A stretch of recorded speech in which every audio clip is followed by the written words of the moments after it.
Dumipensa na. Agamulak tuluyan ng sinampahan ng kaso si Joey De Leon matapos ang ginawa nitong karumaldumal sa kanyang anak.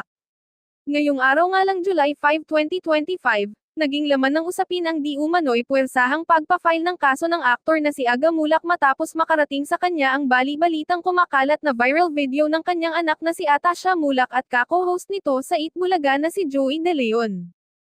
Ayon naman sa abogado ni Aga, nasa proseso pa nga daw ng pag-iimbestiga ang papel na kanilang ihaharap sa korte, dahil sa hindi nga na makatarungan na ginawa ni Joey De Leon kay Atasha, ito nga daw ay isinagawa nila upang wala nang malusutan pa si Joey De Leon sa kanilang magiging hearing. Ngunit sa pagkakataon naman na ito ay nanatili namang tahimik sa social media ang kampo at pamilya ni Joey De Leon matapos nga kumalat ang isyu na ito.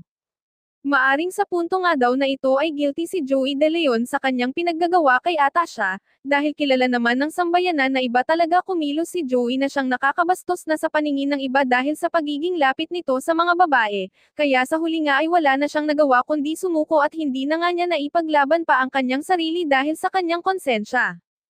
Ayon pa sa balita, maging ang abogado nga daw ni Joey De Leon ay nilayasan at sinukuan ang komedyanteng ito, dahil nga sa kakulangan nitong pasahod sa kanya kaya sa huli ay tuluyan na din nitong inilaglag si Joey at sinabi na din ang katotohanan, dahil hindi na nga daw niya kinakaya pa na labanan ang kanyang konsensya lalo na mali ang kanyang pinapanigan.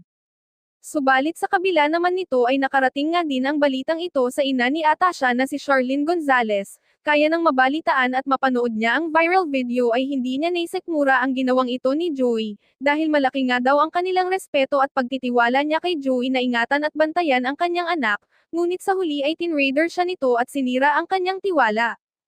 Kaya sa punto na ito ay hindi na nga daw siya nagpatumpik-tampok pa na sugurin ito at puwersahang ipadampot sa NBI dahil sa hinding makatarungan na ginawa nito sa kanyang anak. Samantala sa kabila naman nito ay marami namang netizens ang siyang binatikos ang komedyante at co-host na ito, dahil sa ginawa nito kay Atasha na halos minor edad pa kung tutusin, kaya tanging korte at batas na nga lang daw ang bahala sa lahat upang ipaglaban niya ang kanyang ina at maging kababaihan, dahil sa pang-aabuso na natamo ni Atasha dito.